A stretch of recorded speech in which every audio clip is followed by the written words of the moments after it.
hard work, sacrifice, and when the opportunity comes, preparation and attitude will fuel your rise to the top.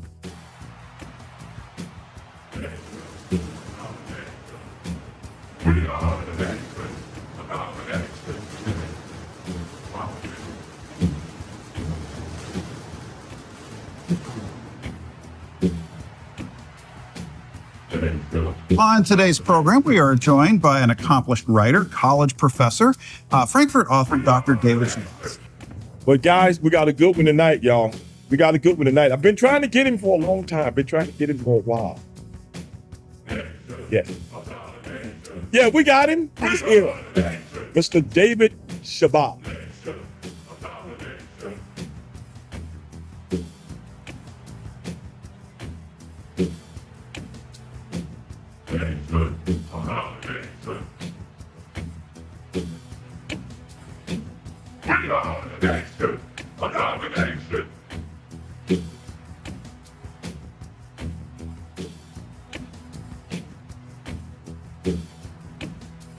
Read the amazing stories of the select few Black professional wrestlers who became world heavyweight champions. Pro Wrestling's Black World Champions. Get your copy today on Amazon or visit davidlshabazz.com to order your copy today at bookstores worldwide.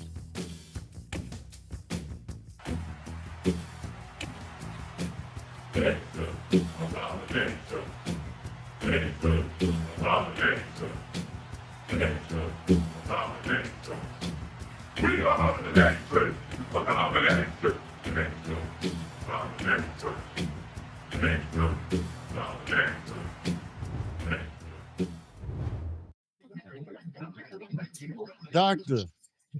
David L. Shabazz, how are you feeling tonight? I'm great. Thank you so much. And I appreciate that preview. That was wonderful. I appreciate it. Man, I don't even know where I want to, because you sent me, I was telling you earlier, you sent me on a rabbit hole. You sent me down the deepest of rabbit holes. They're saying they can't hear you, that you're a little bit quiet, Kenny. I just turned it up. Hold on. How about now? Is that better?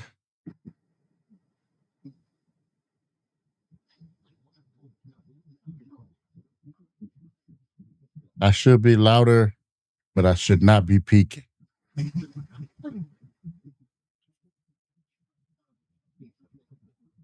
But go up higher? What about now?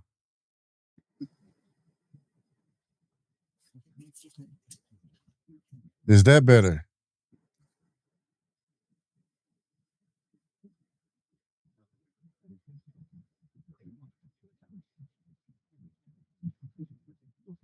Can you hear me?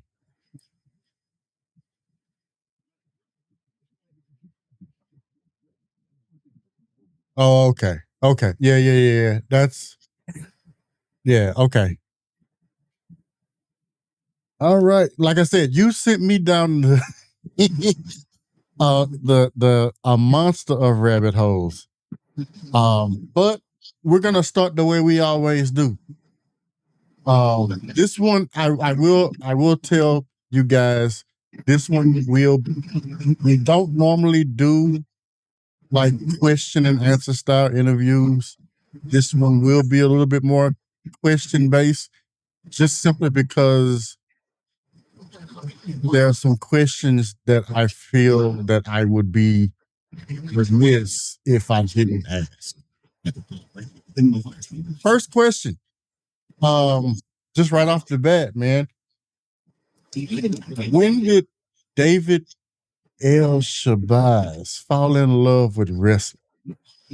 Oh man, since a kid, wrestling was in my blood. I mean, my family watched pro wrestling. My mother's mom. So I mean, it was just in the family. We were brought up, me and my brother, we were brought up watching wrestling. We didn't have a choice. So yeah, I've been fans all my life. Yeah, that's kind of like me. My great grandmother was a wrestling fan.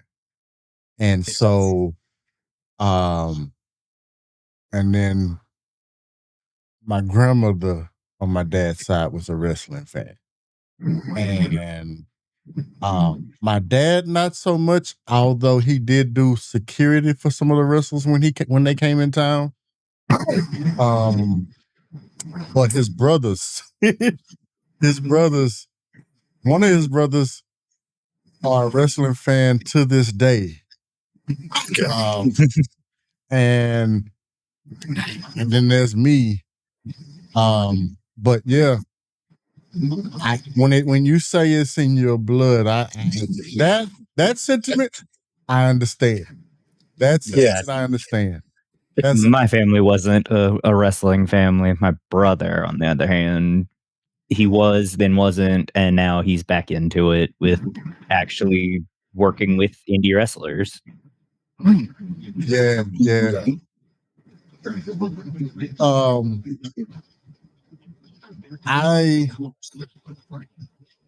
As a matter of fact, Junkyard Dog used to come to my grandmother's house. When he was in town. And so while we had a relationship, well, the family had a relationship with Junkyard, we didn't necessarily have a relationship with like the rest of the organization. But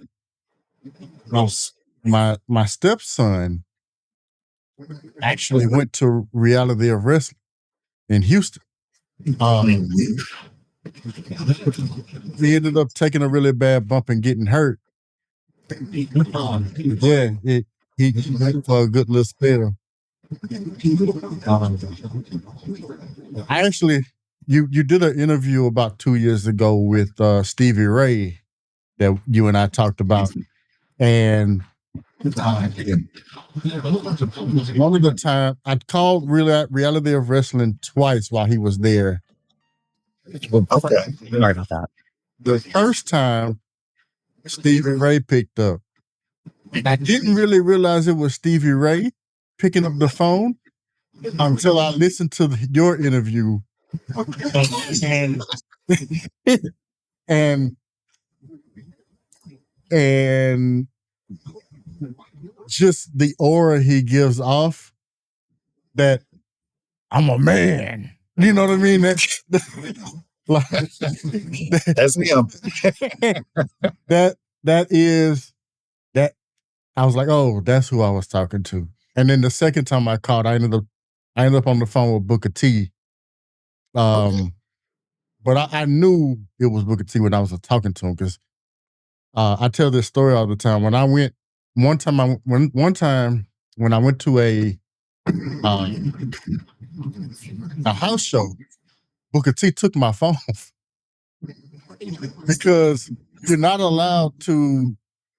Well, at least back then, and they were they don't really enforce it now, but back then you could not be taking video of what's going on in the ring. And here I am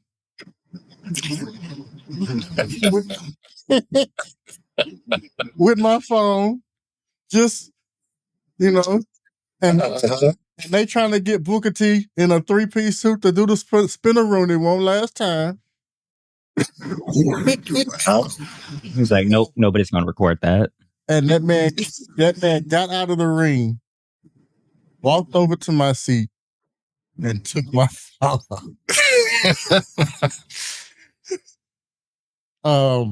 That would have been something to see. Oh man. At least you got a good story out of it. I did get the, some of the photos and videos, because at that time, Samsung Cloud would automatically upload your photos and videos to Facebook. And so, oh wow. And so then this was before it was even called Samsung Cloud. It was called something else back then. But yeah, it would automatically upload your photos and videos to Facebook. So Facebook has some of that stuff. But man,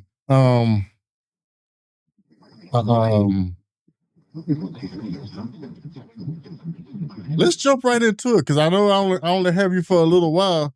Let's start with names like Bobo Brazil and Bearcat Wright, man. How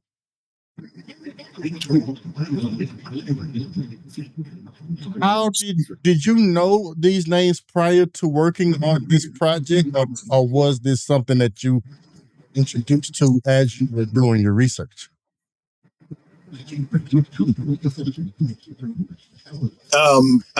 It broke up a little bit on me, but I think I got the gist of the question. Bobo was definitely somebody that I knew about.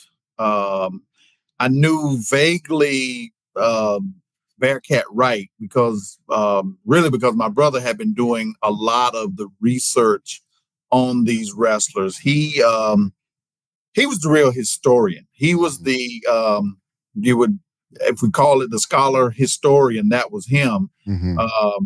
Me, I'm more of a scholar social critic. I look at things from that particular angle to criticize them. I'm not as much as the historian that can just roll off dates and right, names and that kind of stuff like he could. Because I look for moments, and those moments are the thing that really impact me. So with this, Bearcat Wright basically being the first Black person to win some version of a world heavyweight title. That is what really attracted me to learn more about him and about his story. Bobo Brazil was definitely someone who won the most respected title of all time, the NWA World Heavyweight title. Although it was a gimmick match and the organization did not recognize his win. So most people probably know the universally recognized first Black person to win the championship is Ron Simmons with the WCW heavyweight title. But you can't take away from Bobo's accomplishments or Bearcats. And, when I spoke to Ron, he had nothing but great things to say about them as well. He's obviously proud of his legacy and right. and wants that to be known. But he had nothing but, praise for, all of those trailblazers who came before him. So in anytime that I hear Ron in an interview, he's always talking about he's gonna bring up Bobo at some point. He's gonna bring up Bobo at some point. And that's how I initially knew the name. Because Ron Simmons always, when you talk about his legacy, when you talk about how like he when you ask him questions about who his people were that he looked up to, Bobo was gonna be on that list, if not the top of it. Like that's how I knew that name. Right.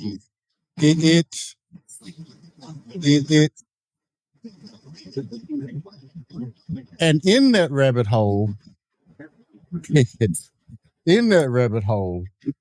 I would be remiss if we didn't talk about Ethel Johnson. Yes. Ethel, I watched. There's a match on YouTube for Ethel, and outside of just Black wrestling, when we talk about women's wrestling in general, like I told you when we were off air, it seems like we were at a point where it seems like we were at a point where women were in the ring wrestling and fighting just like the men were. And then we took the women and we went, 10 times backwards, and it all became about bra and panty matches and in-ring porn. Yeah. And now we're slowly starting to go back to the way, and that made me really think about the women's revolution, because we're thinking that the women never got a chance to fight, really, and now they're starting to get recognized and stuff. But no, back in the 50s, women's wrestling was really a thing, and these men were in that match. There was not a man sitting down in their seat. They were all standing watching this match, and the women were pulling off moves that the men were they were actually wrestling. So I'm like, when did this happen? Like, when did we decide that they weren't good enough anymore? Like that, it really speaks. I'll give you 3 words of why the women weren't allowed to do the stuff that they were allowed to do. Vince Kennedy McMahon. Wait, 4, Junior. I agree with that. Because Triple H wasn't stopping them from going.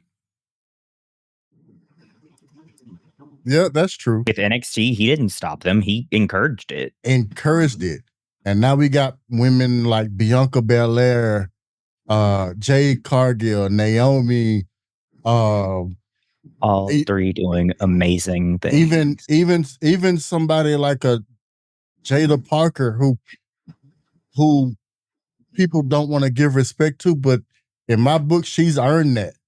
Like, no, she's doing an amazing job down in developmental. She's she's going to be a star as long as she takes her time in the developmental process. They just don't need to push her too quickly. Like, they need to let her stay and get her bearings and fully learn the ring psychology and everything before trying to throw her up on the main roster. I agree. I agree 100%. I hope that they don't. I hope that they don't. I hope they realize what they have and nurture that, because she looks good in the ring. She can work a mic. She has it. You know what I mean? She has it. Like the American Dream would say, baby, she has it. But it needs to be nurtured so that when she gets to that main stage, she doesn't. She doesn't. She needs just a little polishing. Yeah. Like you can't come on national TV. You can't come on national TV on the main stage and be throwing the N-word. It just don't happen. I get it. You are very passionate about what you do. You get caught up in the moment, and then the real Jada comes out. I understand. That is one of the few downsides of like some of the wrestlers who use their real names as their in-ring names, is they blur the line of the character versus the actual person. And as long as she is using her real name, it's very hard for her. The in-ring psychology that you were talking about, yes, it's going to be really hard for her. So, but back to the book. What inspired you to write this book? Wow. What inspired me to really write the book is this is the 3rd edition, so I have to give a little history. Mm-hmm. My brother Julian wrote this book back in 2009 as a more of an ebook. And actually, before that, one of the wrestling magazines, I want to say it was Kayfabe magazine. I may be wrong, but they commissioned him to write an article about the Black wrestling champions. And so his book grew out of that article, and it was about 13 wrestlers at the time. It's probably about roughly about 40 pages. He had, he had 13 wrestlers in there, a lot of photos in there that pushed it to about 40 pages. And when I saw that, my brother, when he passed in 2020, I ran across that book. And I thought, wow, okay, this would be a good opportunity for me to, just kind of further his legacy, pay some homage to him. And especially since there had been more Black heavyweight champions, it was a good way to actually update that book with a purpose. Right. So I did that in 2002. And there have been a few more wrestlers since then, and there were some who were omitted is not a fair word to say. There were some of the females in there who were not put in that second edition, and I had my rationale for that because they were in the WWE, and the promotion itself did not call them world champions. Right. They called, like, she was Sasha Banks at the time, Mercedes Moné. She was like the Raw champion. And like Naomi was like the SmackDown champion. I'm like, okay, who is the women's champion? Not a brand champion, not an NXT champion, who is the champion? And since they didn't identify them as that at the time, I did not put them in there because, if you don't put certain limits somewhere, I get it. Everybody on everything. That's understandable. Now they have revised it and they've recognized, I think it was Raw that they turned it into the WWE Women's Champion. I think SmackDown, now they call that one the WWE Women's World Champion. So now they're recognizing them. So they're in this third edition. Right.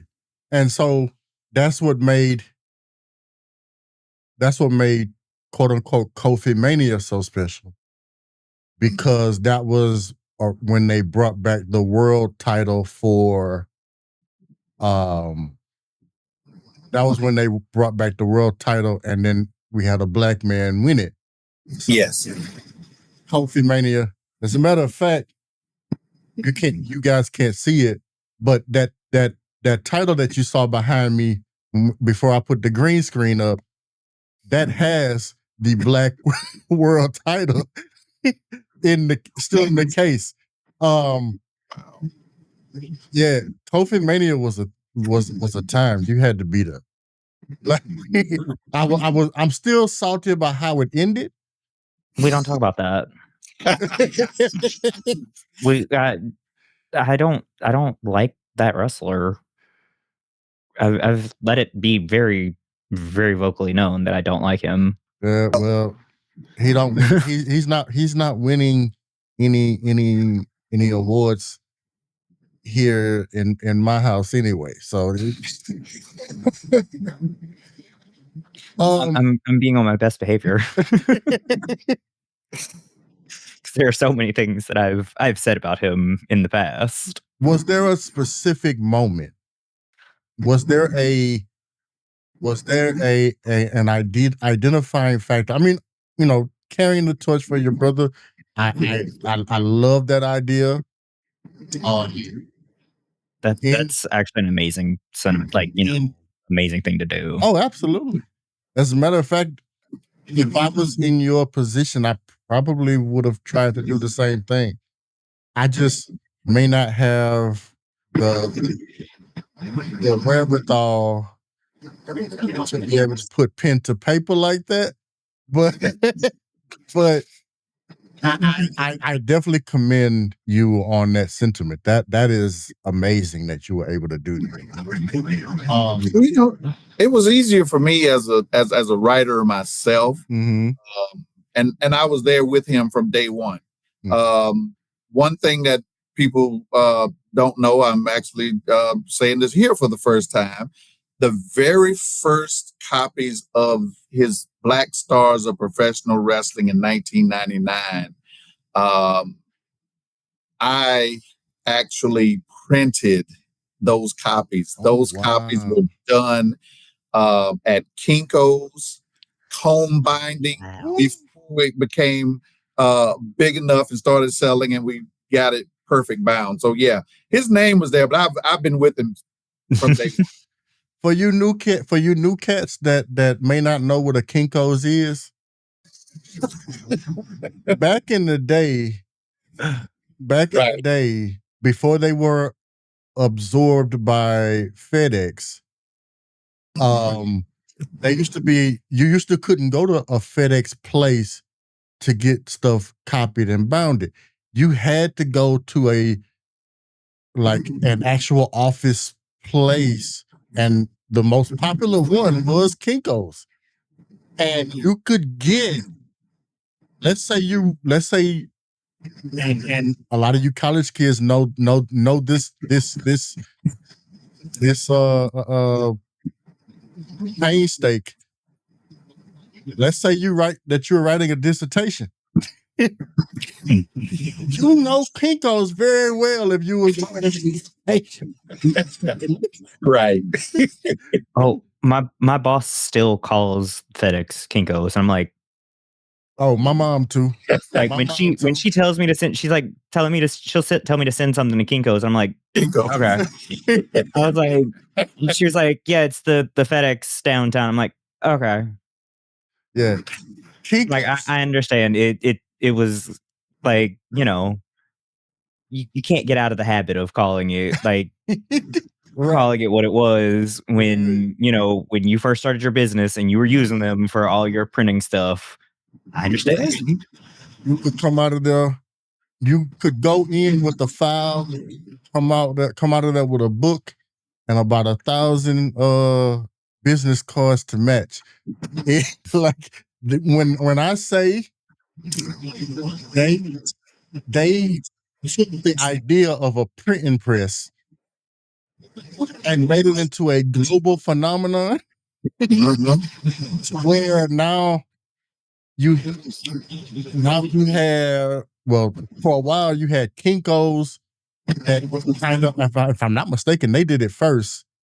And then at Office Max and all these office stores started having like a little side version.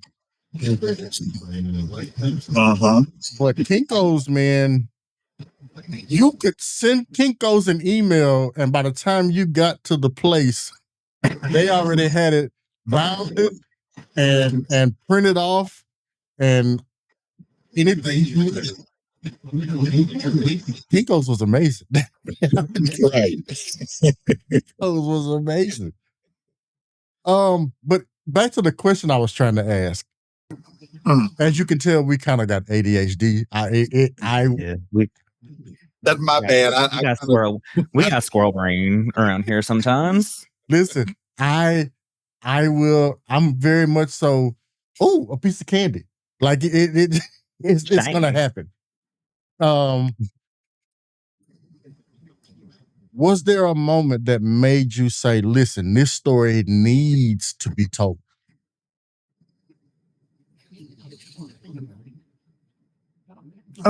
As I got into more of the writing and the research myself, I started seeing a lot with, and I have to say with Bearcat and Bobo in particular, and actually Ernie Ladd. Mm-hmm. That's Mark Henry's boy. That Mark Henry always talking about Ernie. Yeah, I mean, when I started learning more about them, that's when it kind of hit me like, yeah, this is a part of Black history that a lot of people don't talk about, because wrestling in general has this negative stigma of being, low highbrow entertainment, and everybody watches it, but they won't admit it publicly. So it had that stigma, but when I saw it, like this really is Black history that kind of needs to be told. It's part of the sports history that hadn't been. Everybody knows the Jackie Robinson, the Jack Johnsons in boxing, but you don't know Bearcat right in professional wrestling. And Bearcat was one of the main people who stood up once he had won the WWA version of the world title and basically said, that's it. I'm not wrestling any more segregated matches. Down south, wow. I can only wrestle other black wrestlers, and I'm tired of that. Oh, wow. Welcome in, Raiders. Thank you, Mel, for raiding. I appreciate y'all. We are in the middle of our Square Conversations episode 10 for this season. Have to say a very quick and special happy birthday to cousin Mel. Happy birthday, Mel. Who's on Mel? You missed it, Mel. I started the stream with a song from your album. But yeah, we have Dr. David L. Shabazz, who is the author of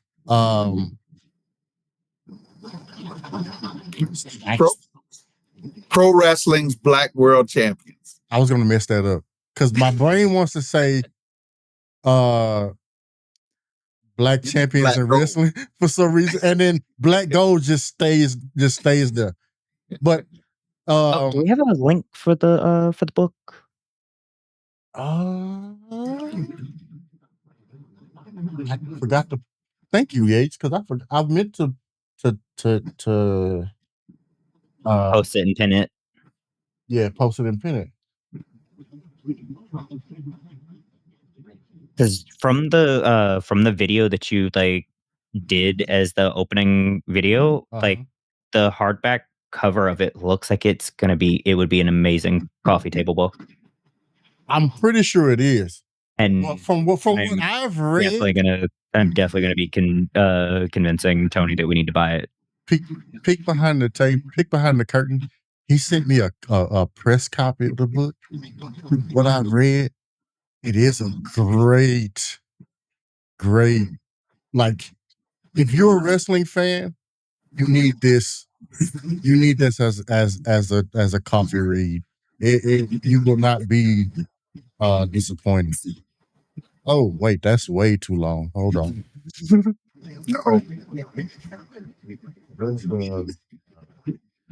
The simplified. The simplified. There we go. Hold on.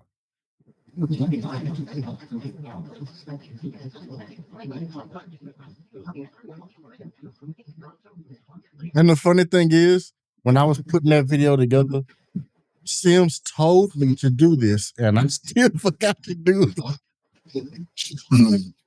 All right.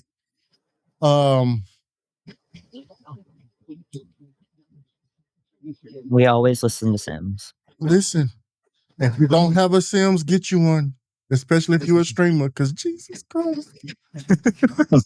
That note template that I sent everybody, that I sent you, David, that was all Sims. That's that was all my mod. She came up with that template, and that's how we've been rocking this entire time.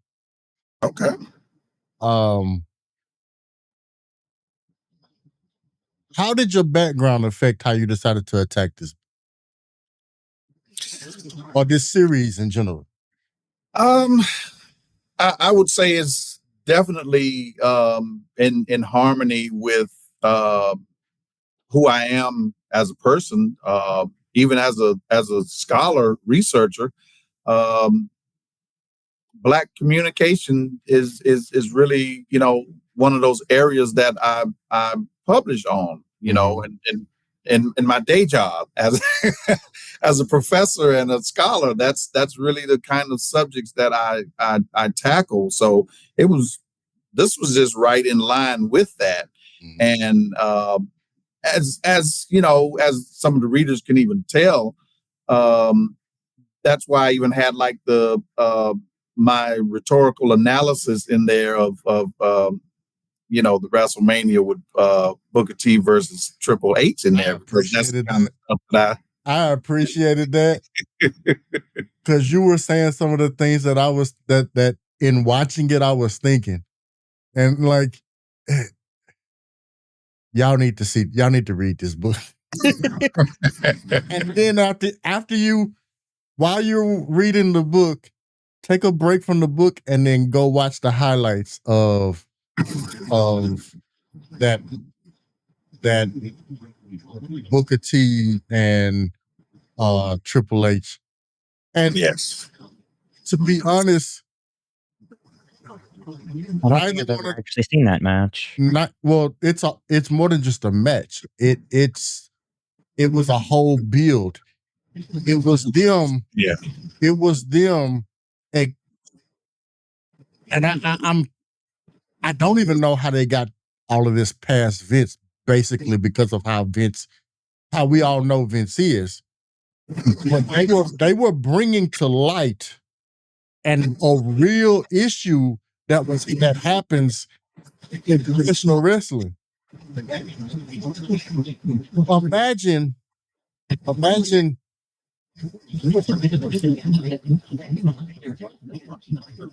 You remember?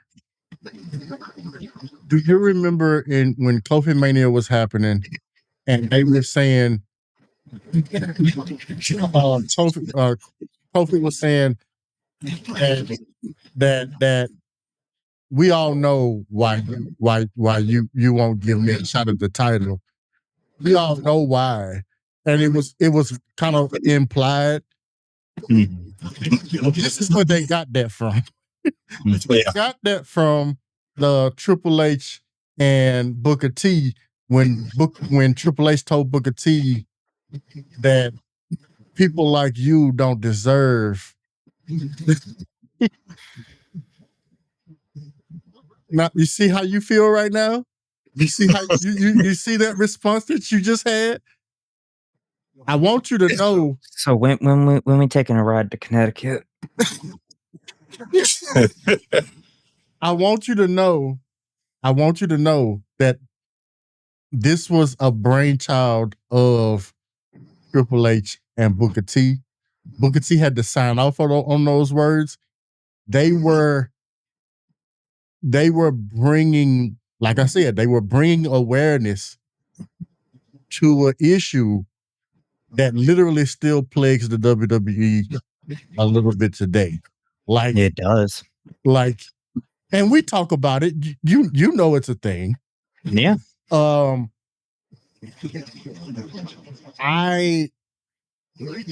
was just the first time that it was publicly like quote unquote poked fun at or actually brought forth on a global scale.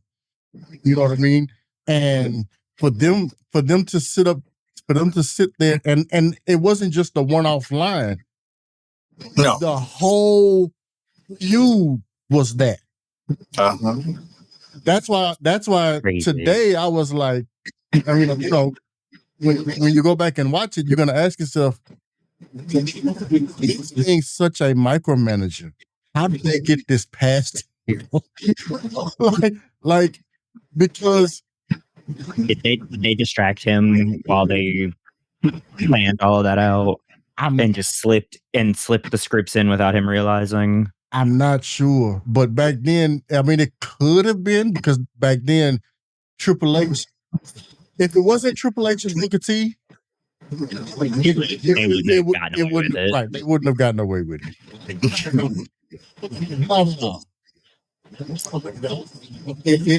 If it was anybody else, they'd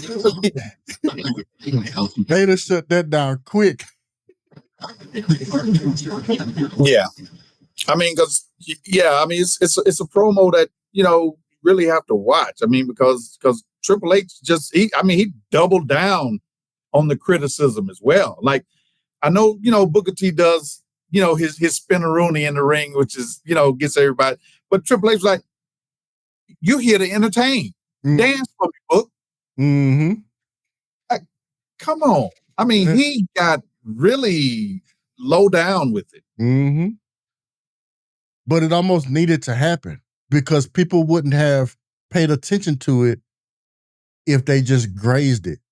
No, you needed to prick the viewers. You needed to show. And they needed to get a reaction. Right. From You needed to make people angry. You know what I mean? Unfortunately, we are a people that don't move unless we angry. It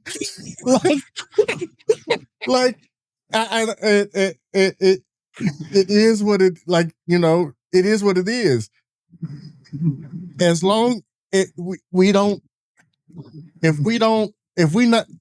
because we very much so are.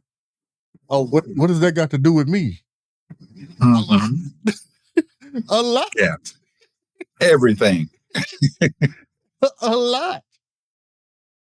I just, and hats off to Booker T and them for that entire thing. Hats off to Kofi and the New Day for what they did. Because the difference between the two was Kofi Mania happened in the information age. Meaning they were talking to a fan base that had a voice where they could voice their dissatisfaction and but again, unless people are angry, they not gonna say nothing. And you know, that's just nowadays. I really believe that we're in a situation where even if they're angry and they're not gonna listen, and they voice their opinion or they voice their frustration, because of how fickle we've become, it's gonna be one of those things where, oh well, the fans don't know what they want, so we just gonna do whatever we want to do anyway. Yeah. Because like it's, well, we're not here to talk. We're here to talk about the book, and because I can go on, and this could turn into something completely different. That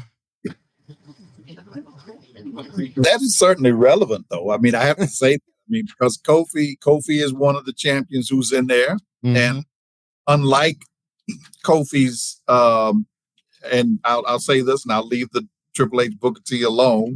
But unlike Kofi Mania, you know, when you put a person through all of that struggle, yes, and that challenge, is for them to win the belt, right? If Triple H is going to be the main heel and really get into Booker T, and you don't deserve this, and your spinneroonie and your nappy hair and all, if you're going to really insult him like that, what you needed to do was let Booker T win the belt. Oh, that would have had an insane pop if that would have happened. True, but I think it was more about the statement. They wanted to make people angry. And I think that the issue was like we're saying now, people don't move unless they angry. And if they would have put the belt on Booker T at that point, it would have just went.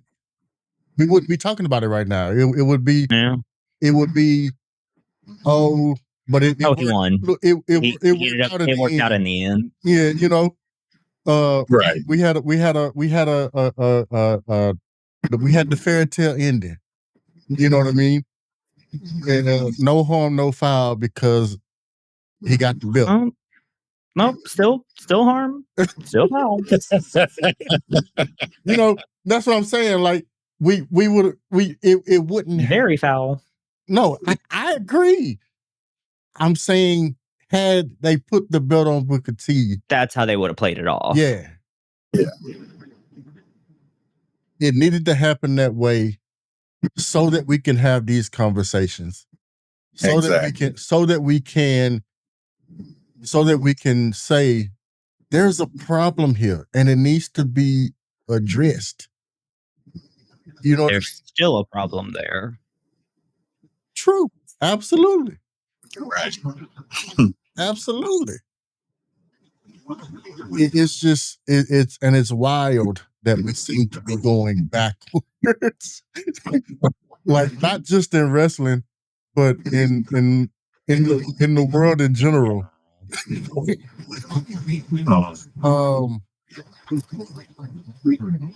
Which brings me to why do you think stories of Black world champions have been so underrepresented in mainstream wrestling? I don't really know. I think that people just didn't really care. Didn't think that the stories mattered that much. Because a lot of the information has been out there. A lot of historians had the information just kind of hidden away.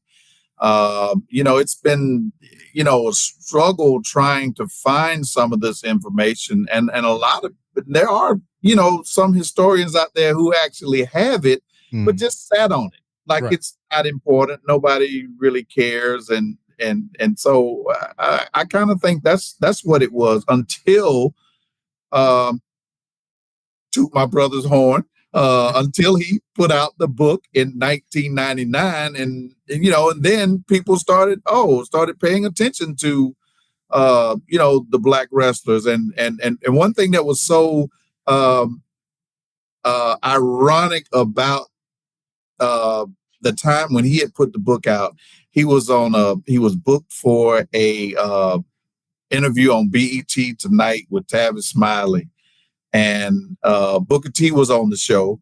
Ernest Cat Miller and Charmel, who's now Booker T's wife. Right. They all were on the show at the time. And my brother said, it would be a travesty if Booker T doesn't win the belt. And like the next episode of Nitro or whatever, Booker T won the belt. Maybe it was that Bash at the Beach or what, but yeah, like shortly after that, a week or so after he won the belt. Yeah, but again, and I keep saying how that influence. I mean, because people were not recognizing all of the hard work that he had done, and even Vince Russo in his shoot interview at the Bash at the Beach basically said that, people like Booker T have been working their butts off for years and not getting the respect that they deserve. And I think it's just the stigma that there was this perception that the Black wrestlers are not a big draw. Like there's not enough of people in the audience. Number one, that's a misnomer because there are lots of Black fans of professional wrestling and have been for years. And number two, that's assuming that only Black audiences like Black wrestlers. If you're good, everybody likes you. You can look at all sports. I mean, if the person is good at what they do, fans of all races are going to like you. So don't use that as your excuse for not putting the belt on the Black person. And that's what they've been doing. I mean, look at it this way. And I hate that his career got cut so short because he was so good. Jason Jordan. Yeah. Had he not gotten hurt, that rocket was coming. that rocket was coming. Him. Oh yeah, I could have seen him as with a world title. He had the potential Well, I don't know. Because now I think about like the way they treat Chad Gable. And he and Chad Gable both had that technical style to the point where, if you remember when Chad Gable and Jason Jordan first started, they had to slow down in the ring so that they wouldn't outshine anybody that they were wrestling. They were making people look like fools. Yeah. Like in this ring. And I get it. I understand. I wish we would have got a proper thing. Like I wish that he wouldn't have gotten hurt, because he had, and he would have been a big draw. You know what I mean? He would have been that he would have been a prime example of what you just said. It wasn't about what color, skin, what nationality, whatever the case may be. He was good. Like, not just good, he was great. Right. Him and Chad Gable ran NXT when they were down there. Yeah, they sure did. Like, if they were in a match at a pay-per-view, wasn't really no, like, you knew who was gonna win. You just watched the match because you wanted to see how it was how it was gonna happen. Because they were amazing. I don't think up until that point it had been a long time since I was that excited about tag team wrestling. Them boys, I always say there are two types of wrestlers. There are people that can actually wrestle, and then there are your showmans. Mm-hmm. You know, your John Cena's, your Roman Reigns, those people are showmen. They don't wrestle for real. Right. Your Kurt Angles, your Ludwig Kaisers, your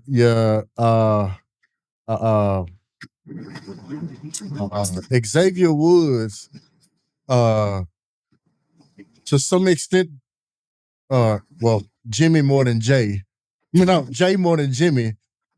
Like, those people can wrestle. Like, those people have a firm understanding of in-ring technique and not just what looks good. I can't believe I'm gonna say this, but Dominic Mysterio. How did that taste coming, like, saying that? I hated it.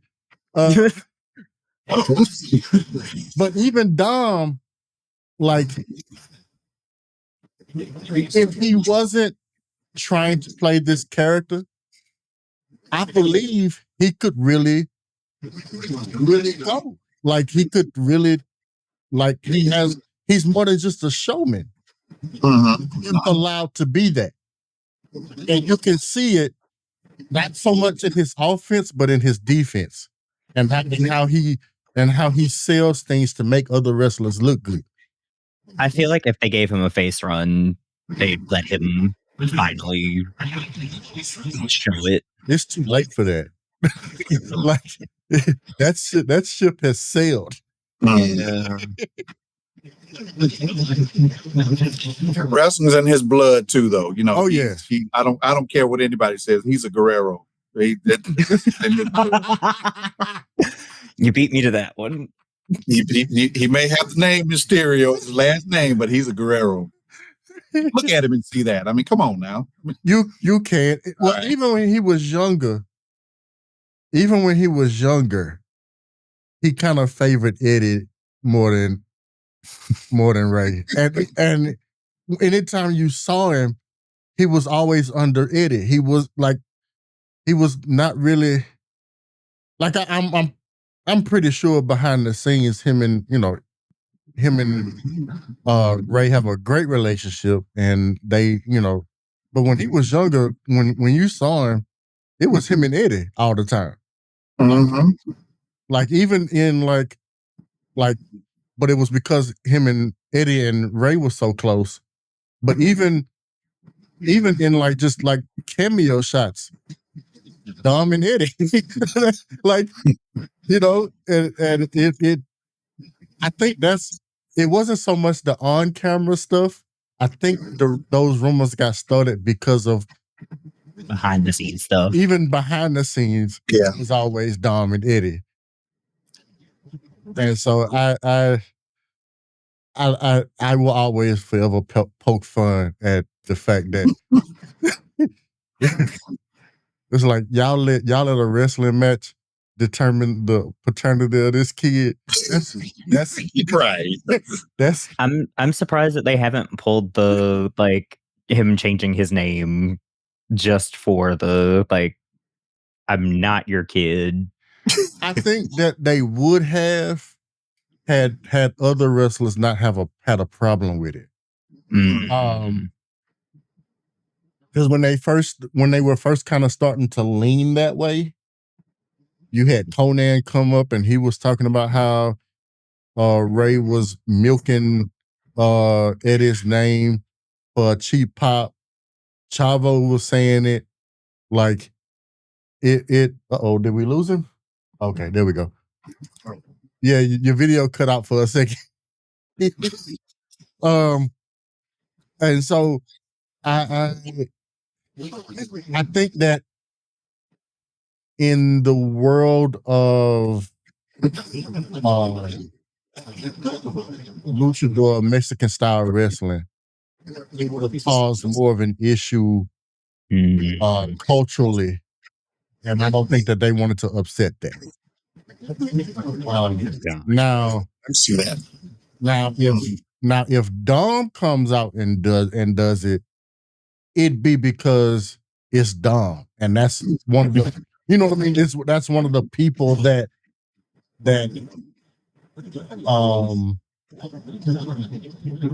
He's gonna do it for the cheap booze. It would literally be on brand, you know. So, but I originally I thought that they were piping in the booze. Those were organic. Those were organic, deafening booze.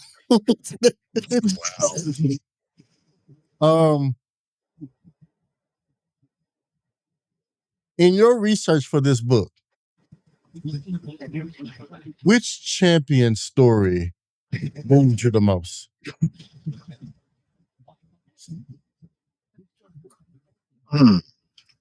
Wow.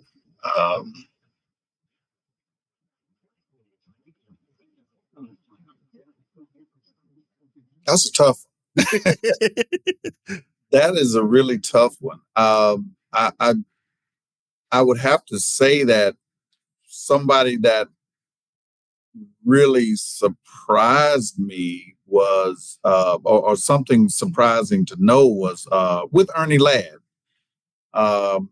When I learned that he was essentially the first Black person to be a booker. And I did not know he was a booker in Mid-South. I didn't either. But yeah, I mean, that's one thing that's not really talked about, because the booker, that person has the power. Mm-hmm. Mm-hmm. So we're talking real power that, you know, that Ernie Ladd had back in the day. And that was, I guess, that trust that Bill Watts had for him, and he definitely showed it with those, you know, those matches with JYD and Butch Reed and others in the territory. That Ladd knew the people, and he knew what to promote, and that Bill Watts actually gave him that chance to do that. That was probably the most impressive thing that I learned. I didn't know. That's crazy, because that's almost like you look at him different when you think, because when you know the history and how the matches went, like it really make you look at him and be like, oh, okay. You know, That's amazing. That's crazy. Mhm.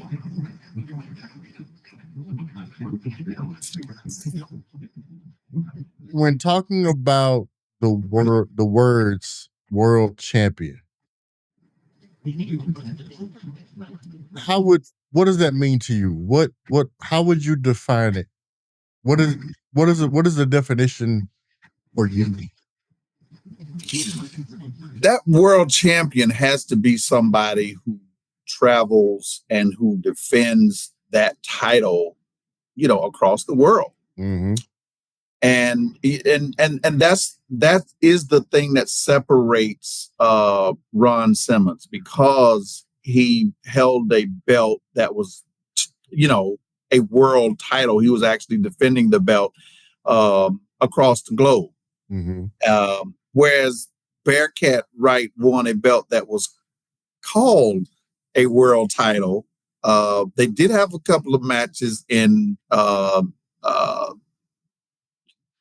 Canada, because Canada's close. Mm-hmm. Some out in Hawaii, out in the Polynesian territory that the Mayavias controlled.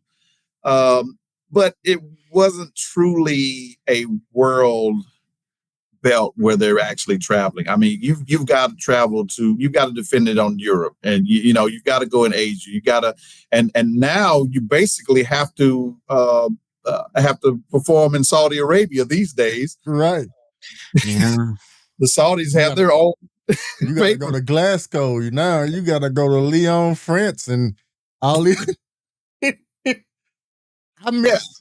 I miss the days of how, and I may be aging myself here, but I miss the days where a world champion had to go to other promotions and defend that belt against the top dog in that promotion.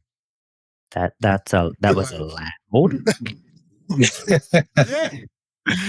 So the territory days. Yeah. So before Vince. So Ric Flair, right? Mm-hmm. Ric Flair was called a world champion because that's what he had to do. And the reason why and I just recently found this out. Part of the reason why he left the organization he was with is because it was a contract dispute. They didn't pay him. And they basically was trying to do to him what they ultimately ended up doing to Bret Hart. Was like, yeah, but like it would have been 10 times worse because you're talking about your world champion, somebody that their name was synonymous with wrestling. Like, you know what I mean? Wild. Like, it wasn't just this is WWE and this is AEW, this is NWA. No, you're talking about one person, one belt. Send me your best champion. Send me your best, and I'll put him in the ground. That's like, and that's what they were trying to screw over. And I've heard a bunch of Rick's news. I've never heard him talk like that. With that situation, if that with them doing that to Rick, that would then spiral into, if they do it to him, they do it to anybody. Nobody's safe. Nobody's safe. Right. Nobody's safe. Let me tell you, that's crazy. But, yeah, Ron Simmons was a territory guy. Yeah. So That's why it was so big when he won the world title. Because you knew the same, send me your best. Yeah. There's a lot of companies now that call their belt the world title, but these aren't world titles. These are glorified WWE title, because they tired of calling it the WWE title, or they tired of calling it the undisputed title, or whatever the case may be. They just wanted another belt. Right. And don't even get me started with AEW, because AEW, it seemed like everybody that come out of Gorilla got a title around their waist. Wow.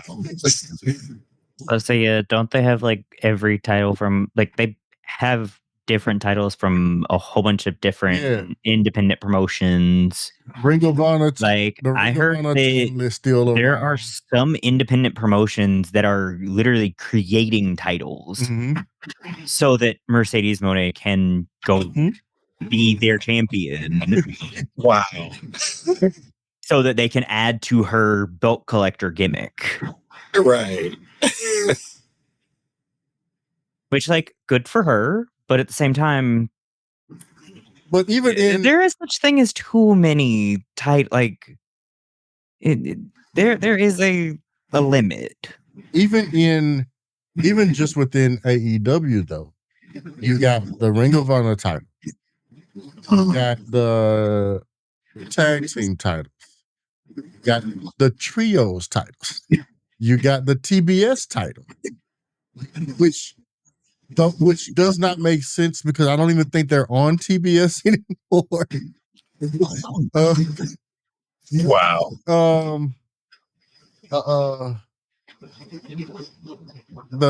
I think it's called the North American title or something like that. You've got, and I can't remember the others. Like it's the one thing I haven't heard was women's tag titles. No, if they don't have women's tag. They don't have women's tag. They don't have women's tag titles. Yeah, and they're it's almost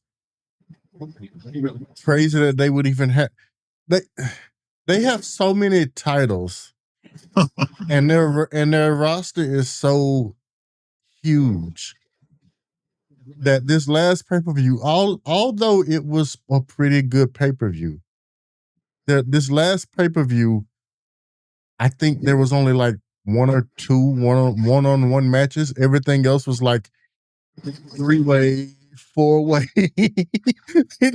Like, yeah. So AEW itself has 1, 2, 3, 4, 5, 6, 7, 8, 9 titles. Like just the AEW title, like not including Ring of Honor, which they have their world champion, their continental champion, their intercontinental champion, the unified champion, which is the continental and intercontinental. So instead of there being the continental and intercontinental, it's now the unified. So there's actually 1, 2, 3 men's championships in a like singles titles in AEW now. And then they have the tag titles, the trio titles, and then the AEW Women's World Championship and the TBS Championship. Like, I feel like they could use another women's title, personally, but also women's wrestling. They need to trim. I don't know. It's the three titles, then turning into the 2 of the titles turning into 1, but they still have them listed as 3 separate titles is a little crazy to me. I'm sure he's probably carrying around 3 different belts. Probably.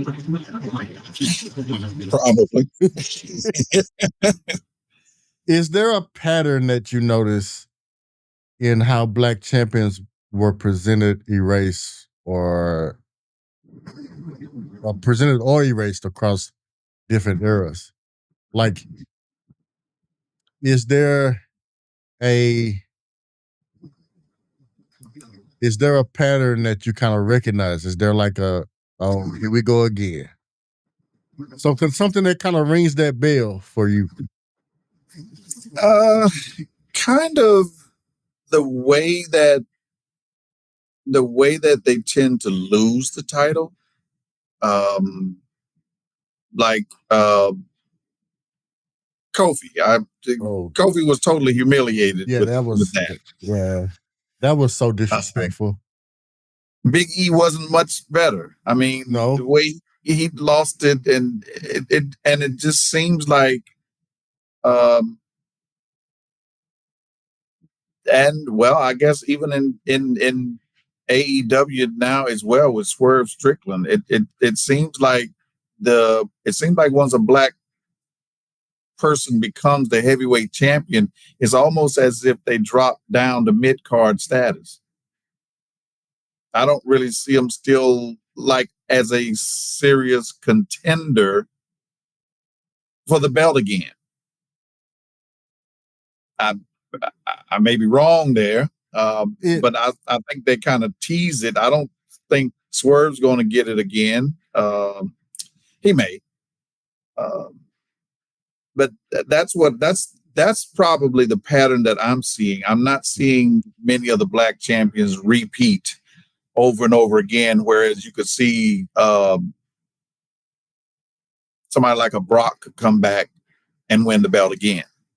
You don't want that, though. I would much rather Kofi get another world title run. It's gonna happen though, like simply because it's Brock. It is the inevitability. I won't say the things that I won't say because I'm behaving. And I was trying not to say that name. I mean,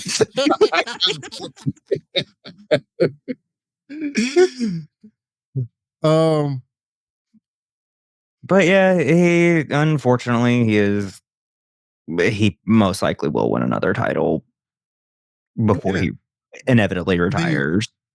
The fact that he went over Cena in a squash match during Cena's farewell tour is evidence of Brock is going to be a champion again. Like it's going to happen. Yeah. Now, one thing I didn't watch WrestlePalooza because I was not going to get ESPN. I literally only watched the mixed tag match because somebody posted the full match on TikTok. Oh, I didn't get it either. I sailed the 7 seas to watch that. I saw highlights of it. Somebody had highlights.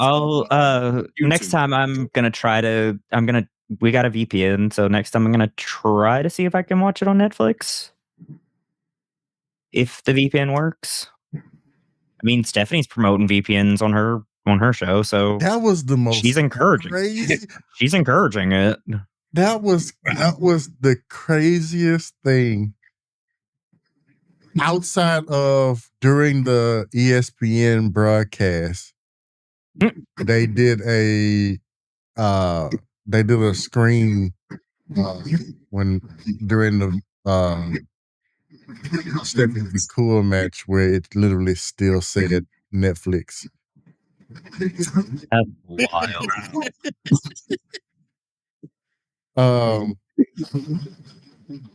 What was the wild thing to me is ESPN gave it a C.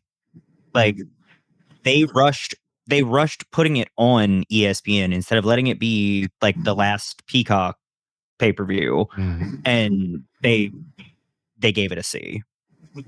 That's their own. They rushed the product because they weren't supposed to get the deal wasn't supposed to start until 2026. Right.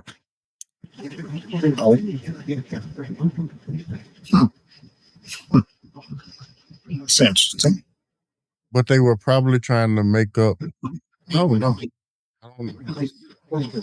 They needed that money though, because they took a hit when they suspended their boy. And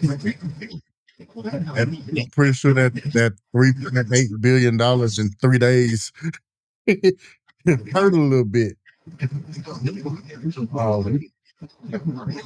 But what was the most difficult part in writing this book? There wasn't.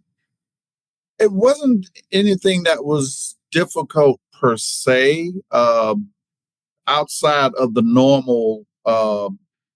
Just doing research, just fact checking, trying to double check and trying to make sure, and just cross referencing. I would say that was probably the most difficult part, certainly the most time consuming, because when you put something out there, you definitely want it to be accurate. So that's that's painstaking to trying to check the accuracy of things. Especially in a business like wrestling, where kayfabe is not as prevalent as it used to be. But what is kayfabe at this point? Like, does that even exist anymore? That curtain, right? They took that curtain down and packed it up and put it in the attic. Some of the listeners may not know. They're a little younger. They may not know. Back in the day, people had their persona, that character, and they protected that character. They did not let you know their real name and where they were from. And you thought Nikita Koloff was a Russian, and Nikita played that role. Mm-hmm. He actually learned Russian, and he did actually change his name to Nikita Koloff. Because Dusty apparently, like, when he was out injured, he would be around the house injured. They've done interview. Cody and Dustin have done interviews saying he would literally be around the house acting as if he was still injured. Cody learned. I mean, wild. Think about his household though. They came from a household where you lived your gimmick. You know what I mean? You protected the business. Right. Because you are the product. I talk about this all the time because it's you hear about the Mandela effect, and this is one of the things that kind of we all remember that it happened, but you can't find any evidence that it did. When Undertaker died on camera the first time, it was on the news. I remember watching the news, and they were saying they were reporting how a wrestler died during the show. That is wild. It was in the newspaper. It was you could not tell anybody at that time that Undertaker was still alive. You know what I mean? And this was in a really the dead man. Right. This was also during a time where, because you would think, well, maybe they gave some money and this, that, and the other, or did, had certain licensing or certain agreements. But you gotta remember, this was a time where WWF at that point, they didn't believe in permits. They didn't believe in shelling out unnecessary money. So what's a permit? I'm trying to tell you, if anybody ever watched Undertaker's Hall of Fame speech, that is what Stockholm syndrome looks like. He is talking about how this man basically tortured him and is thanking him in the same breath. Bro, I was sitting there like, y'all laughing, but Vince should be in jail. Like, you can't just do that to people. Jail, under the jail. Like, bro, y'all sitting here laughing and stuff, but like, there's no way that this can't do that to people at all. Well, if your last name is McMahon, you can. You know, He proved it. he definitely did. Yeah. He did. Unfortunately. But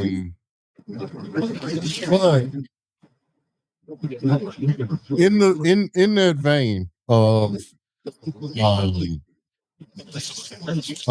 of research, did you ever uncover any myths or misconceptions about black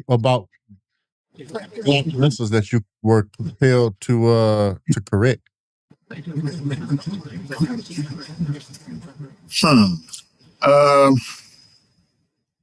Nothing comes to mind immediately.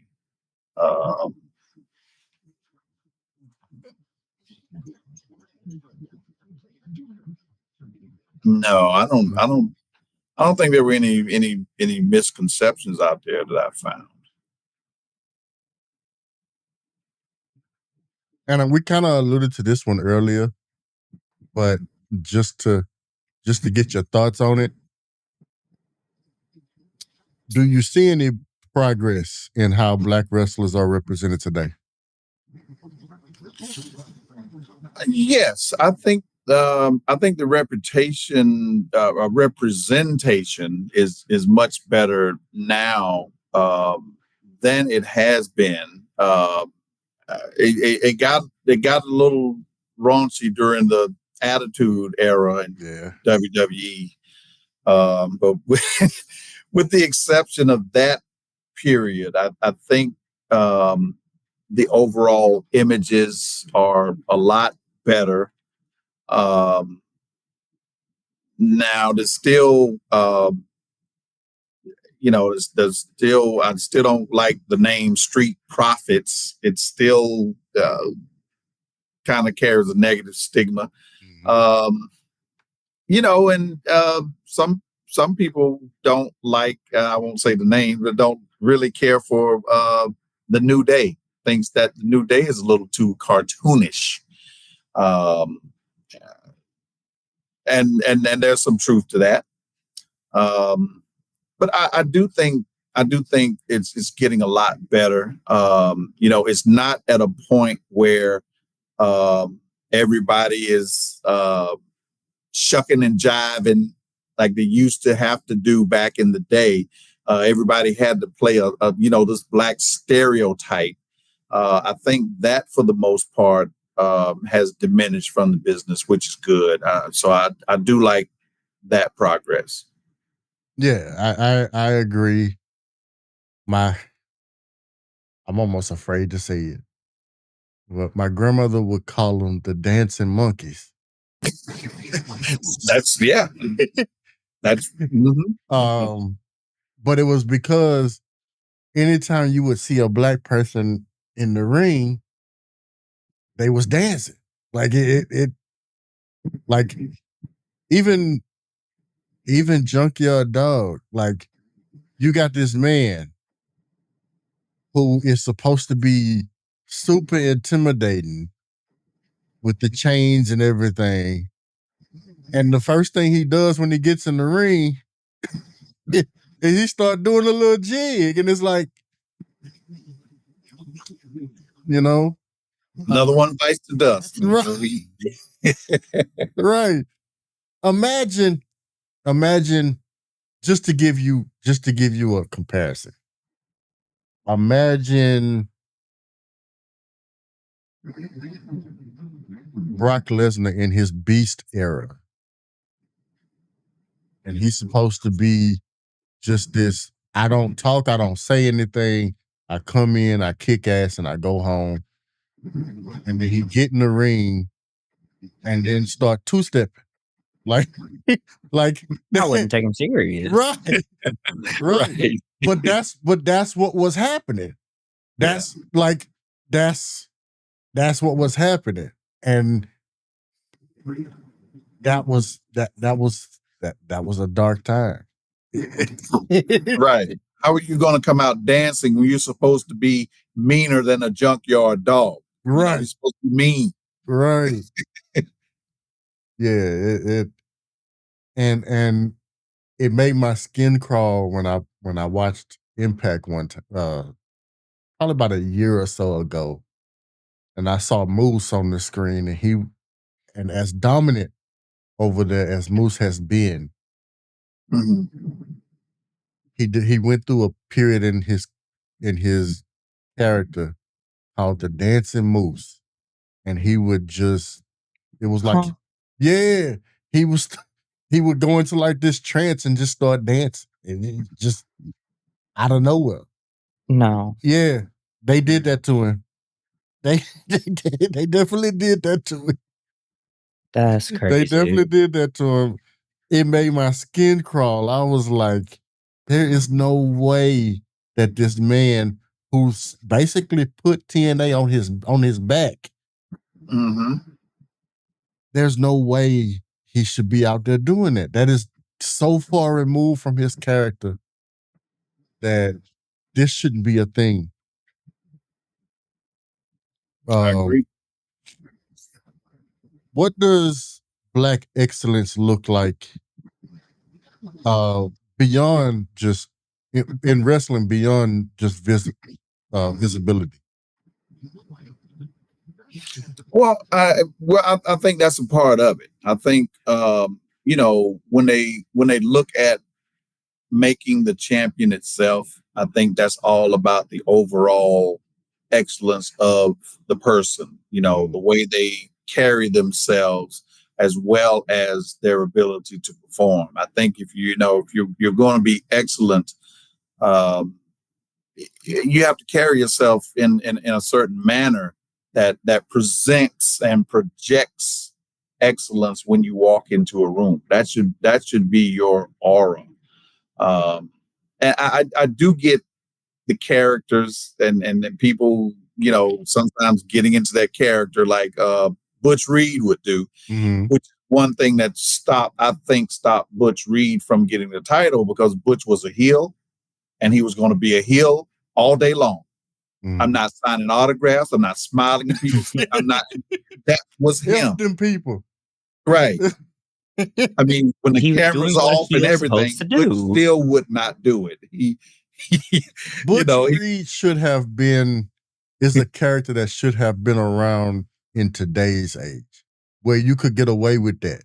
Like your MJFs. You know how MJF was so much of a heel where it was like, we used to say that like he took heel being way, like he was too much of a heel, because you can't come out behind the curtain before the show even start. People just not getting their seats and be cursing out everybody in the crowd. Like you can't do that.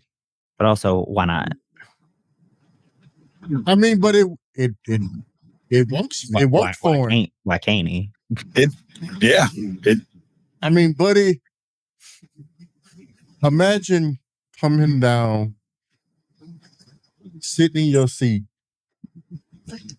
and Maxwell Jacob Freeman grabs your drink that you just bought out of your hand and dumps it on you. You had no idea this was fixing to happen. That's the type of stuff he was doing. Like, I would cry. Because them drinks ain't cheap. He probably paid $20 for that cup of Coke.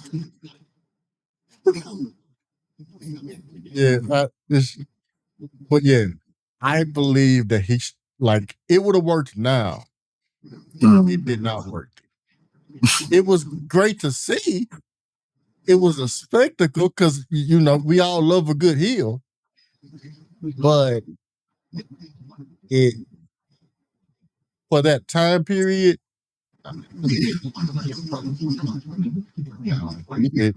it didn't work out for him.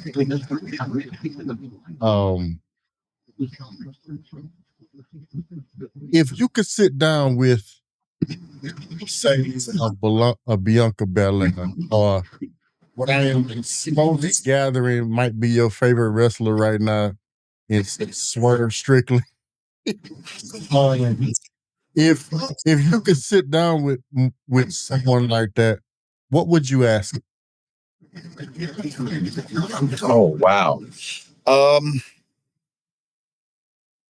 I would probably, I'd want to know more about them, more about their personality, growing up, their environment, and basically what shaped that person.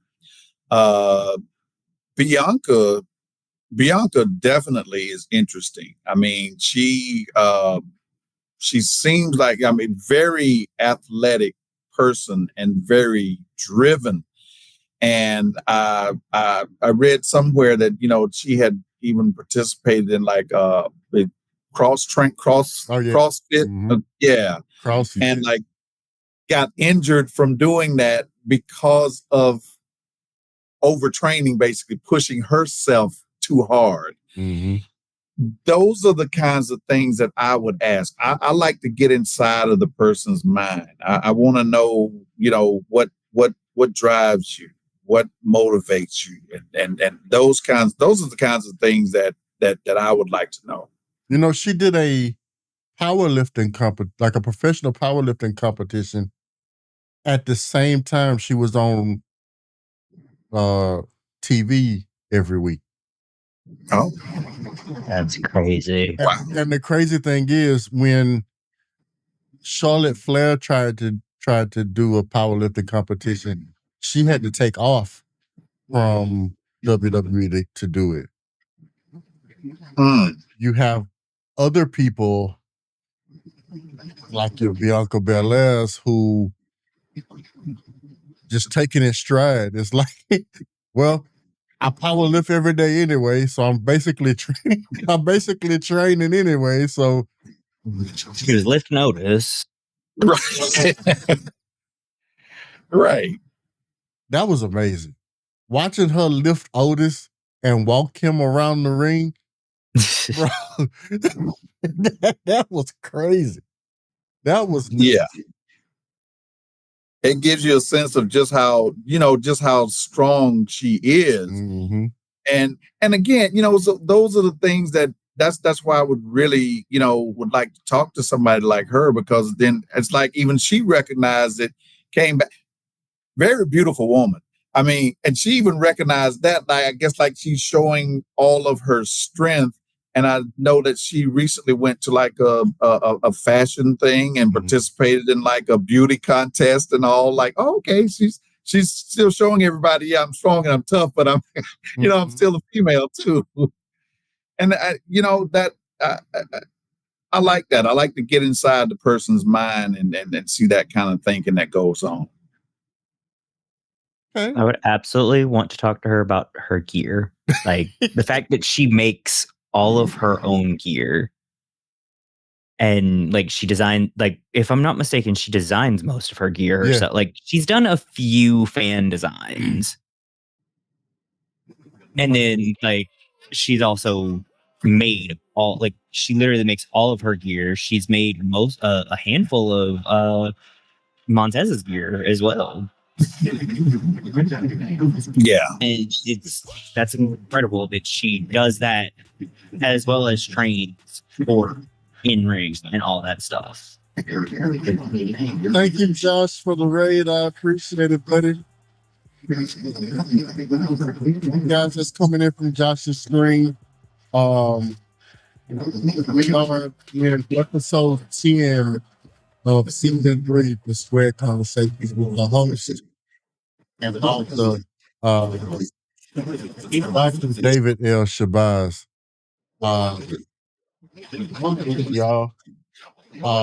He recently, as early as July, released the third edition of, and I'm going to get it right this time, Pro Wrestling's Black World Champions. Yes.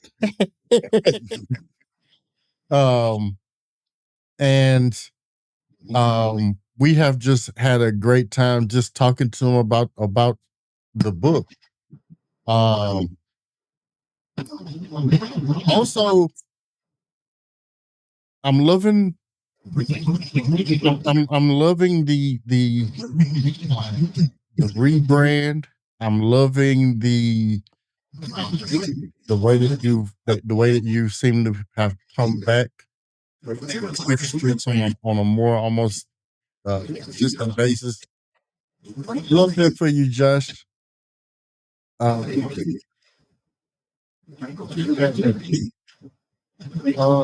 do you hope students take away? Not just like your wrestling fans, but anybody that picks this book up. What do you hope that they take away from it? I hope it's inspiring. I want them to read these profiles and brief bios of each of these professional wrestlers and to become inspired by that, because their journey explains how they got to be the best of the best. I mean, these are the ones who were champion. And so, it takes a lot to become the world champion in professional wrestling. It's not easy for anybody, regardless of your race. So definitely for the Black wrestlers, I mean, it's like you always have to, prove yourself worthy of being able to be the champion. And so that's what I hope everybody will read the stories and become inspired by them. And if wrestling is a mirror of today's society, what truth does that reveal about the treatment of Black champions? Or a better way to phrase it is, if wrestling is a mirror of society, what does the treatment of Black champions say about the broader cultural narrative? Well, it's definitely a reflection of it. There's certain obstacles that you're going to have to face, but you can overcome those obstacles. And that is the beauty of it. Sort of like what you were saying earlier, people have to be angry, you have to move. I heard it said before that, and not necessarily any reference to what's going on now, not necessarily, but the best thing for Black people is to have a Republican president. And that was even before the current Republican president, because we would tend to get complacent. And that Republican president, when things get conservative and start pulling back, it starts making people work. And that's what's necessary. And yeah, they're always, it's not that sometimes, the American dream is really a myth. That's not true. Because there are people who work hard and still don't achieve the American dream. You can't just say that's all you have to do and you can live it. No, there's certain social and certain political factors that get in the way that either allow a person to become successful or prevent a person from becoming successful. And that's just the way it is. And I think that is reflected. It's not right. It's not fair. But if a person works hard, they can still carve out a good, successful life for themselves. And hopefully they can, if the politics is on their side, they can ascend to being the champion. And that's what pro wrestling is about, because it's not really about pinning the person. It's not like MMA where you knock the person out or you count them out or you make them tap out or whatever, and you win it in a legitimate contest in the ring. The bookers decide. And so what other factors go into deciding who gets to be a champion? And that's life, because there are people out here who can sing better than some of the recording artists out there now. There are people out there who are stronger than some of the ones who are playing, basketball and football and can play much better than them, and they're walking on the street corners and that didn't get that opportunity. So, that's why I say that American dream, that's a myth. I mean, you have to have certain politics and certain social and other factors in your corner. I can see that. And wrestling mirrors that. I can see that. And as much as I dislike as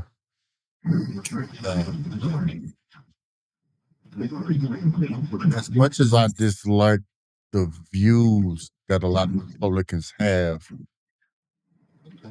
again, Republicans make black people angry. And black people don't move once they angry.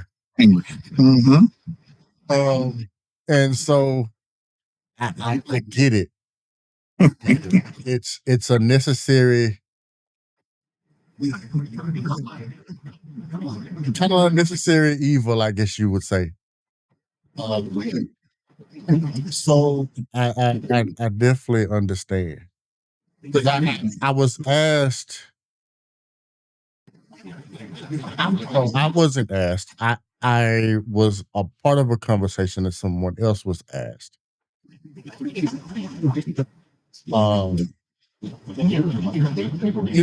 the light of like what's happening now, to rather have people that are racist and just not know because society is at a point where racism and bigotry is not allowed. So these people are being quiet. So would you rather it like it is today? Our celebrity in chief, he makes it okay to speak up. So now you're starting to see how they're loud, proud about their bigotry and their. Would you rather these people be quiet and just not know? Or would you rather know who it is so you can separate yourself from it? Like neither one of them is a good situation. Like they're gonna be here regardless.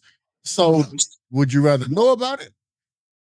Would you rather, or is ignorance bliss?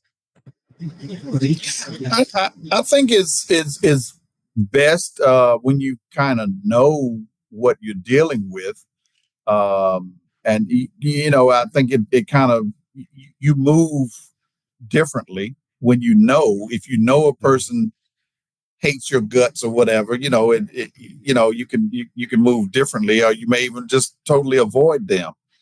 I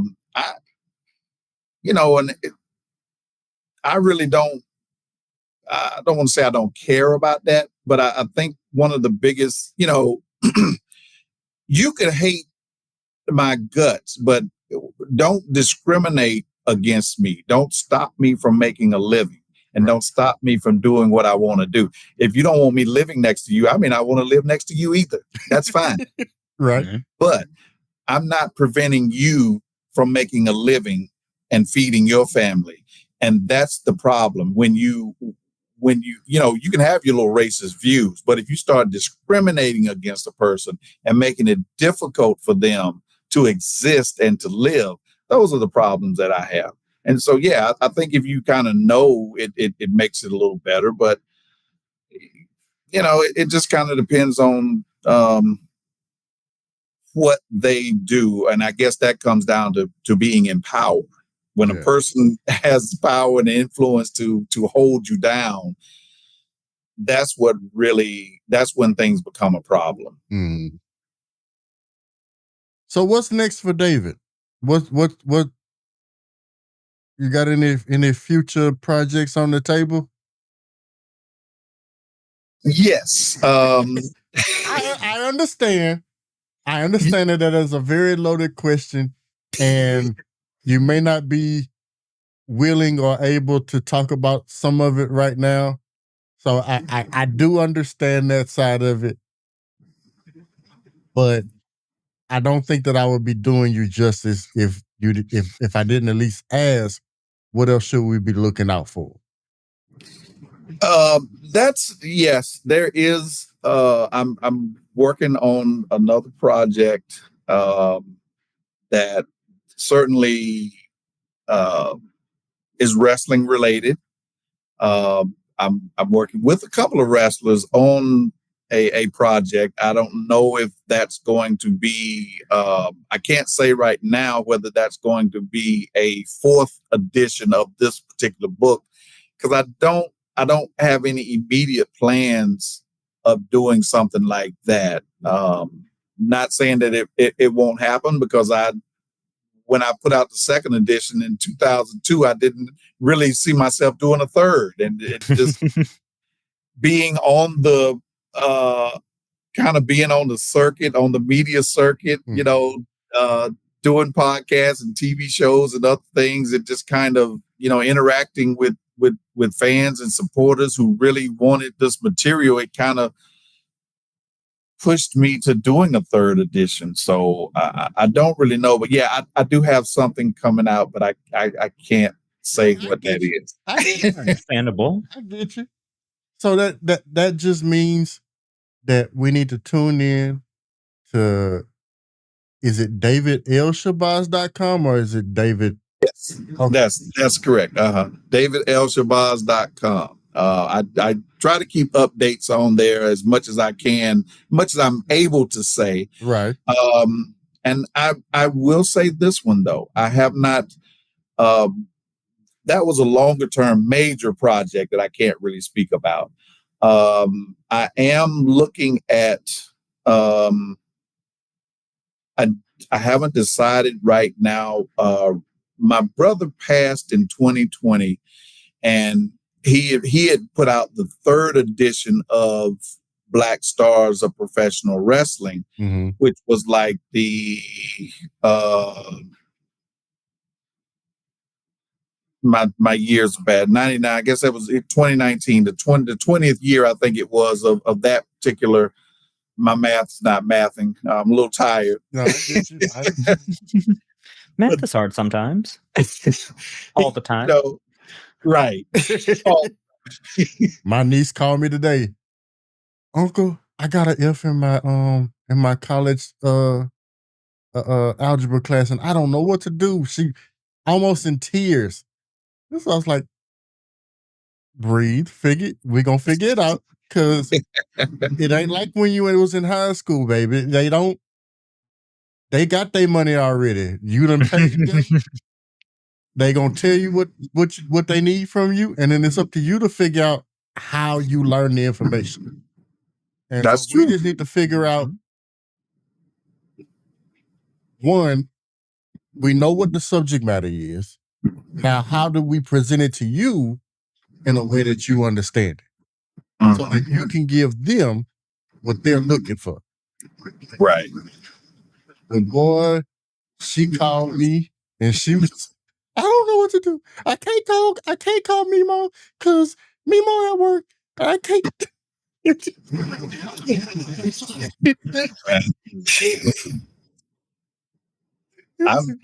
I'm the writer. I use that side of the brain, not the mathematical side. Yes, indeed. Yes, indeed. But no, I'm actually my brother really didn't get a chance to kind of promote that third edition of his book. So I'm actually updating that book. I don't know whether I'm going to call it a fourth edition, and that may be out by the end of this year.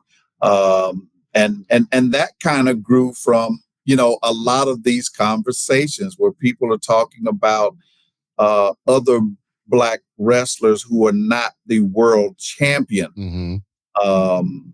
And so there's interest in those others because his book looked at just Black wrestlers, period. Mm-hmm. And, whereas this one is just focused on the champions. I think there's some room to kind of go back and update that particular book, especially because we've got a lot more since 2019 now. Mm-hmm.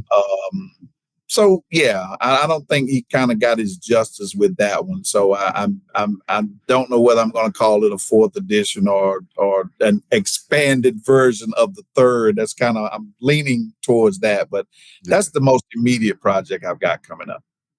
Oh, I'd definitely be interested in taking a look at.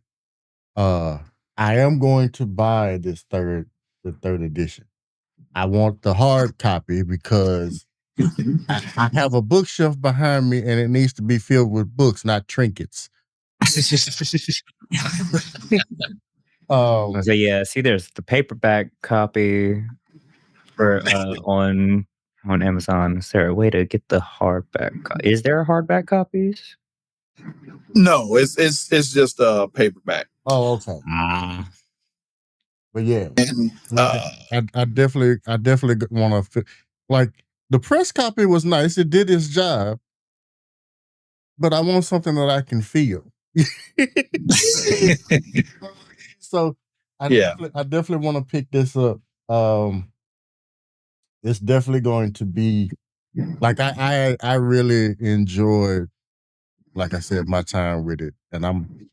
It's kind of like it kind of makes you feel like an album.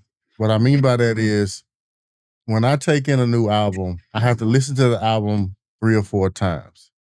Because you the first time you listen to it, it's gonna go either one or two ways. Either you're gonna lock me into every song on the album, or it's just gonna blow your mind and you're gonna be like, this is the best thing I ever. Then after you listen to it a couple of more times, like you said earlier, the critique side of that brain started going, and you actually are able to sit with the information and really put it together the way the artist intended it to be put together. And so I am going to read it again a couple more times because what I do is, like I said, you sent me down a rabbit hole. Some of these people I didn't know about until I read your book. So I want to be able to sit down and make sure I didn't miss any names and go through and really dive into the information and also pull up online references to the information to really study the information that's given. Right. So this the way that you kind of wrote this book, I would imagine it's kind of like a lecture almost.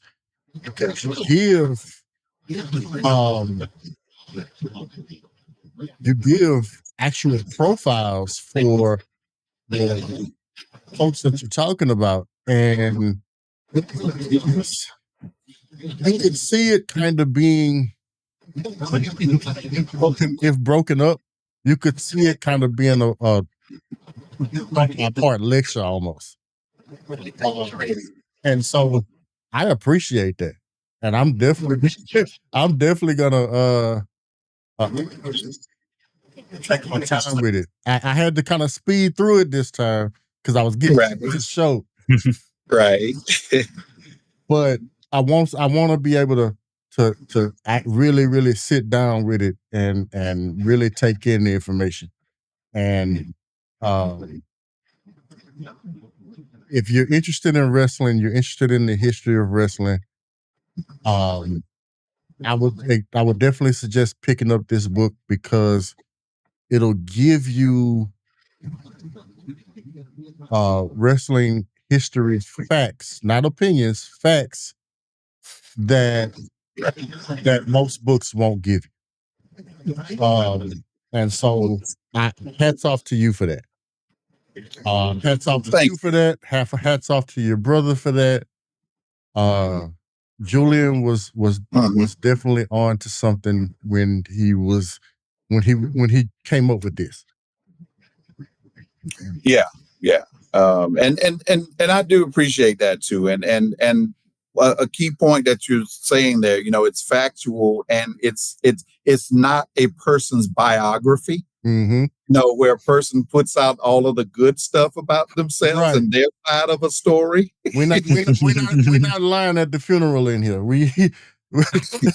Right. I mean, it's mentioning everything. I mean, like, want to give away too much, but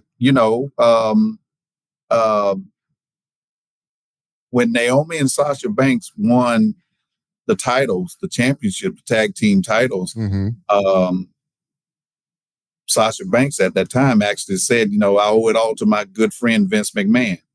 Next thing you know, there's a fallout. Right. Yeah. Right. So I'm not shying away from that kind of stuff, because at one time, okay, you said this was my best friend. Now all of a sudden, I hate them and they did right. Right.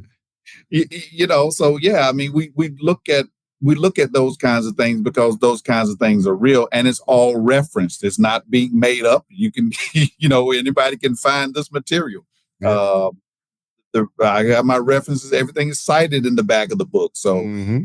It's there. It's not partial towards any one, one party or the other.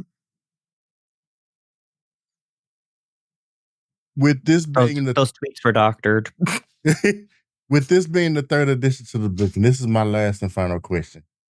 At least for this go around, because like I mentioned before, I am planning something for the month of February, and we want David back because of his expertise in this field.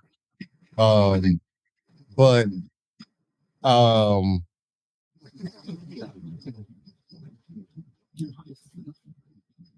I forgot what I was supposed to say. Well, there are 28 days in February, so you got me on record as saying, and I will be on. No, one of those days I'll be free to. No, we will definitely we will definitely take it out and make it happen because I want to, like I said, I want to make it an entire week of celebrating Black wrestling culture, the good, the bad, the ugly. I want to, and at that time I'll be done my research with the book, and so we can get into quotes that I have some quotes right now that I liked from it saved, but I want to really be able to delve into that. And so I can't wait for that. Now, with this being the third iteration or third edition of this book, do you recommend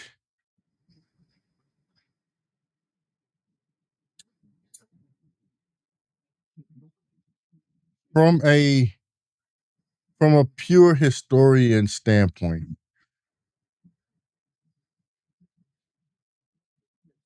should we have all three editions in our repertoire, or are we good with the third edition? Well, the first edition right now is unavailable. Okay. It's hard. It's very hard to find, and I don't think it would be I don't want to say authentic, but I would probably have to reprint that one. I don't think Okay. I don't have it in that form. I know it was originally a PDF, and I don't know if was able to find the actual PDFs, that files that the printed publication was made from. Mm-hmm. The second edition has the second edition basically has everything from the first edition. And it has a little talk. Probably the only thing different with that one is I have more about blacks in wrestling, and even over in the African continent. I have some of that information in that particular edition. But I would say if there's any one that you have to have, is the third. This third edition also has the tag teams. It has everything from the second. Mm-hmm. But yes, I saw that. The tag teams being included was a very nice touch. Thank you for that. Yes. Yeah. Because I am one of those people. I don't subscribe to the negative connotations of the New Day. I absolutely love the New Day, but it's also because I understand that gimmick and that name and all of that was their brainchild. It was something that they wanted to do. And so, while yes, there's a side of wrestling that is like, oh, black people in wrestling have to dance. That wasn't the case with the New Day. Right. These men are being who their authentic selves. This is who they are because if you listen to their podcast, you quickly understand that these gentlemen are silly. That's just who they are. Right. Right. So, it like even in the heel phase that they're going through right now, they goofy. Right. Like right. That's just them. And so honestly, in WWE, the New Day and the Usos are probably my top. They on my top. My Mount Rushmore of tag teams in wrestling. Because I honestly, I get that the Young Bucks were supposed to be like the best the best tag team ever known. Yeah. But to be honest, I didn't know the Young Bucks from back then. I know the Young Bucks from AEW on forward. And what they've shown me there in my mind, doesn't compare to what I've seen from the New Day and the WWE. I mean, and the Usos, and because we've seen them do some pretty amazing things. Mm-hmm. I can't look at a match from the Young Bucks and say that there's a match that I can recall that gave me that same pop that I've gotten from like an Uso match back in the day, or right. New Day match back in the day. You know what I mean? And it's just Usos, because they were doing things that are currently banned in WWE. Like that they used to do this double kick, and they did it to the New Day. They did it to Xavier Woods. Xavier Woods' body was upside down. One Uso kicked him in the head, and the other Uso kicked him in the body while he was upside down midair. Like, and this was a move that they would do pretty regularly that they can't do anymore. Like, you know what I mean? Like it's spots like that mean, some of the best matches we've ever gotten in Texas wrestling was New Day and Usos to get the book, man. So it's just it, I'm gonna always and forever champion them boys. Going champion them. But I definitely thank you for coming through. Thank you for your time, your patience. I know originally you said, I know it's kind of getting late. I can kind of give you an hour. Thank you. Thank you for your time. Here we are 2 hours. We appreciate it. Yeah, the different time zones, it's a little later for me. Right. Absolutely. Listen, you guys, I want to thank y'all because wouldn't be a Square Conversations if it wasn't for y'all. And we're on our 3rd year and entertaining the idea of starting to do it live for real. And it wouldn't happen without y'all. And so I from the bottom of my heart, man, thank y'all so much. Before you go, I have to ask you, because you were the first person that actually reached out to me and wanted to do this. How did you even find me? Well, I'm a researcher. Yeah. Okay. So yeah, I mean, I was doing some research on some wrestling podcast, and yeah, that's how I found you. Listen, I'm glad that the research pointed you my way, because I tell you what, this was even better. I already knew it was going to be good, but Yeah, it was when better Kenny said that you reached out to us, I was like, little of us? Like, you reached out to us? I don't think we've ever had anybody reach out to us. I respect what you guys are doing. Respect for both of you. I appreciate having me on. I appreciate your audience, and I hope I was able to give some information to the audience as well. I definitely would love to come back. Oh, absolutely. And we're going to make that happen. We are definitely going to make that happen. We're going to make Black Gold Week happen. Yes. We're going to make it happen. This will be the Creole's first festival. So I can't wait. I can't wait.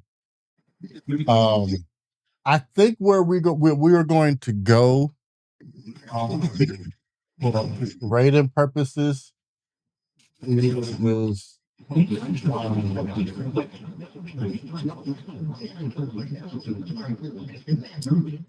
let's go to OMJ. She's doing a partner push right now. And I haven't been to a Jess stream in a while. And she was one of the first Twitch nieces that I had on this platform. So we're gonna go see Jess. Let me cue up the raid. Now that first raid message is for followers. That second raid message is for subs. Probably the one that applies to me.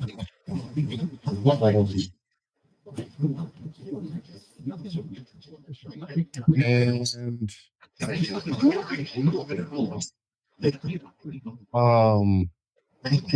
we will definitely see y'all next time.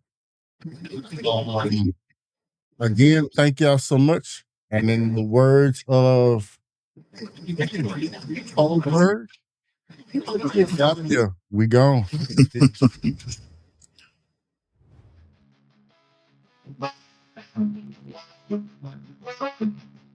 King Kenny, General King, James Marsh's son was singing, voices loudly smoking, lighting words they bring. Oh!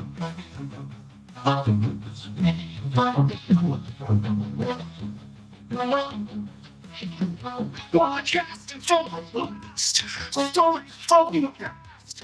The West was quite so fast. We built to last.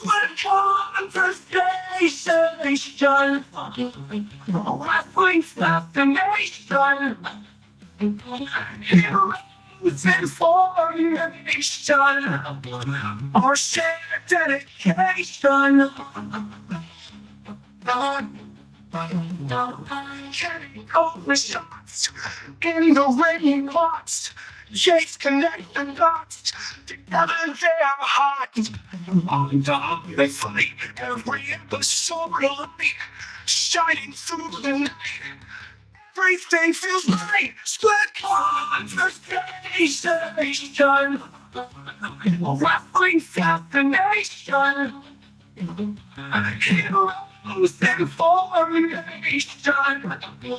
Our shared dedication.